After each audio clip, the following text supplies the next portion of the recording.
Good morning and welcome to the My Wool Mitten podcast.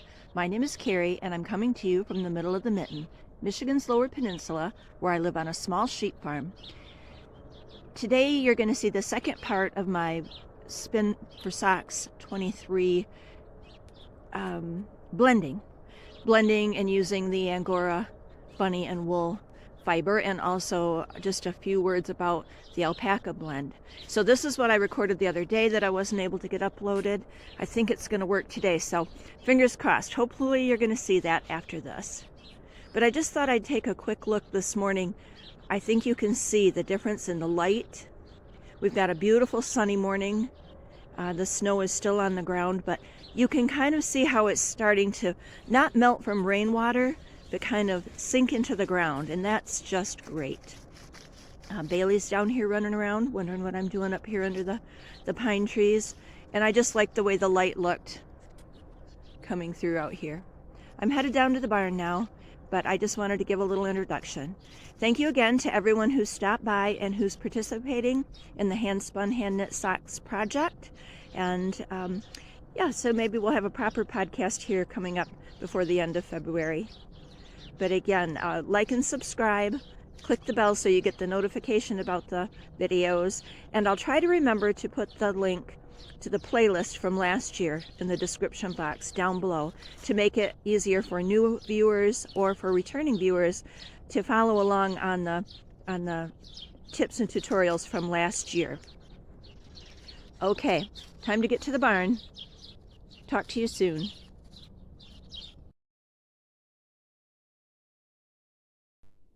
Okay, let's move on, and I'm going to try to show you a few things here in this area. I'll try not to bump the table too much, and I'll try to be quick about this and see if we can't do this all in one take. So, questions about the spinning Angora video that I showed you and how I spun the fluff. I took just the handful of fluff and spun like that. And so several of you asked about how I use that in the toes. Would I spin the straight Angora and carry it side by side with the wool yarn, or how would I do it? And no, I do not spin the straight Angora and carry it side by side. You know, knitter's choice, spinner's choice. If you want to do it that way, then please feel free. But I like to blend it, and I'm going to show you that in a minute. The other big question that I had from that little episode was why wouldn't I do more than the toes for my sock? Couldn't I do the whole sock, or at least the foot of the sock with that blend? And you certainly could. Again, knitter's choice. I think it'd be really nice in a slipper maybe. But I want to show you the toes of this. These are socks I made last year, and both my big, tall specialty socks, the toes of those, they used my bunny toe blend, and this pair did, just on the toes. And I want to show you what they look like now. They're not wearing through, they don't have a hole, but can you see this? And this is the Angora working its way out.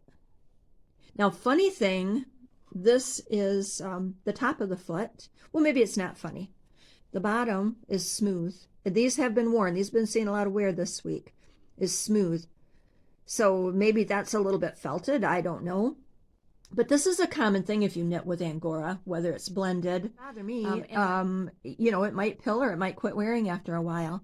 But you would be dealing with that if you did the whole sock with that.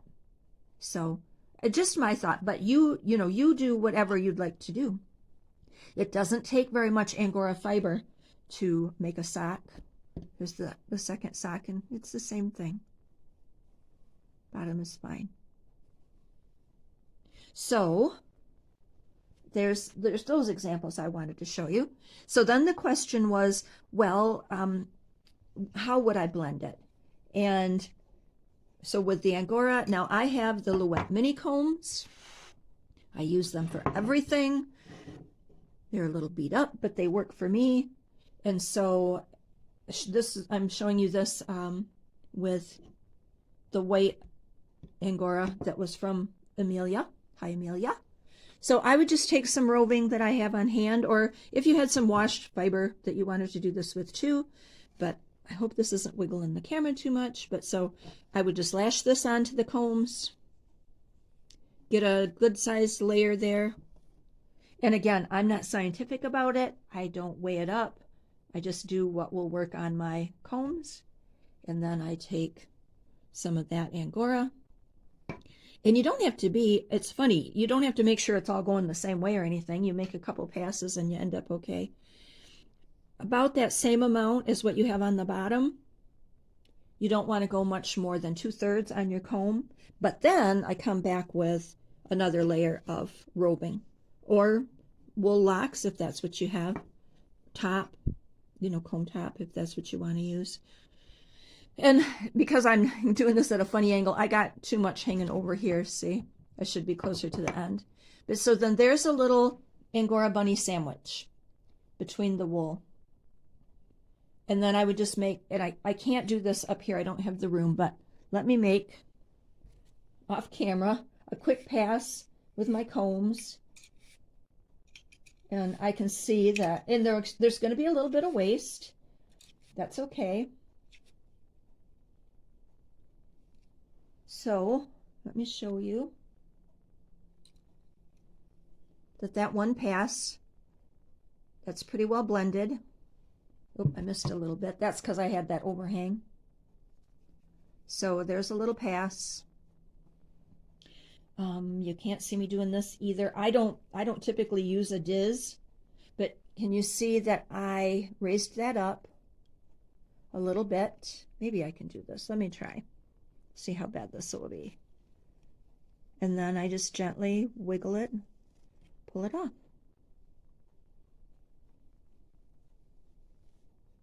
This is hardly any pressure at all to do this, but I just kind of wiggle it. So see there? And there, because I'm not being careful, I left quite a bit on there. I would spin that off too. And that was one pass. What did that take? This is real time. Did that take 2 minutes? And you can still see the Angora in there. But so then I would spin that up. And you asked about the alpaca. If I were doing it myself, it would be the same thing. Different amounts maybe, but I would do the same thing, sandwiching it that way and processing it that way. But what I use, the Corriedale or the wool and alpaca blend, is I have it done at the mill for me. So it's my Corriedale wool with a friend's alpaca, and I have it done at the mill. And so then I have that to blend. And just to show you too, real quickly, if you don't have fiber tools, I've said this before, many other people have, you can get a little cheap set of dog or pet brushes. You can't obviously put as much on, but you could do it, and because especially for toes, what do you need? 40 some yards, almost nothing. So you would just treat this as if it was a little hand card. See how I'm putting the wool on there. Okay. And of course it's not going to get as much, but there's a little bit of Angora, and top that off, make your little sandwich with that. And then you would use this like you would a hand card. And this isn't going to work very well because these should have longer teeth, but see how that's just combing? Let me finish it up off camera where I've got more room.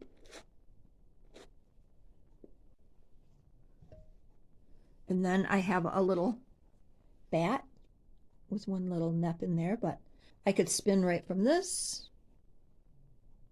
I could roll it into a rolag, or I could pull it off just like a little bat. And yeah, there's going to be a little bit here that's not real well done. Could make a second pass, or could just spin it into the yarn. So is that helpful to you guys? Does that make sense? I want to show you.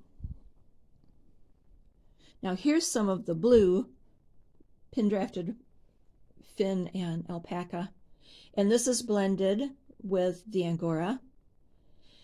But if I'm going to use this, I will, I'll card it with the gray wool, with the gray Corriedale.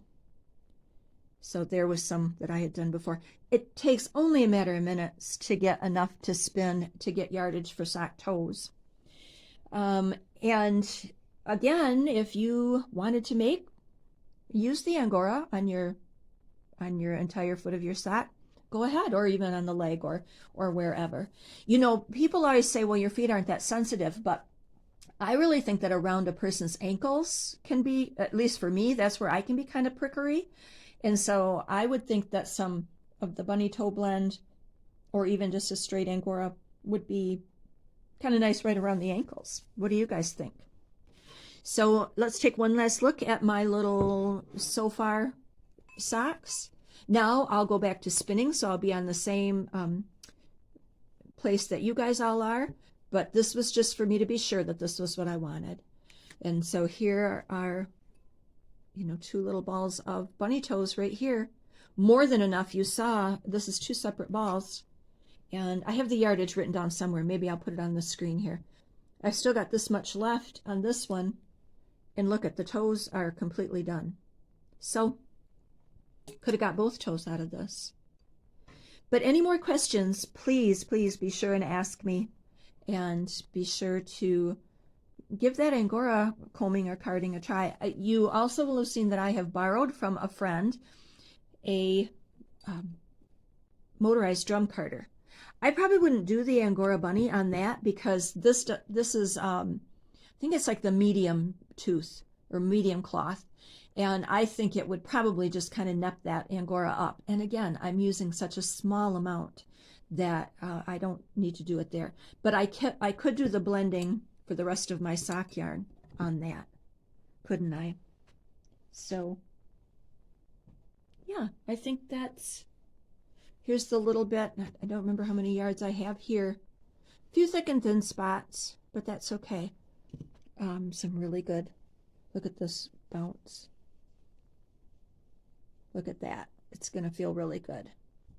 So let me know down below if that helped you. If you have done something different when you're making blends, if you're going to try this, or at least just tell me where you're at in the process. I've really been enjoying watching what everybody's doing, catching up on everybody. So yeah, check back again with you real soon. Happy sock spinning, sock yarn spinning, and let's just keep in touch.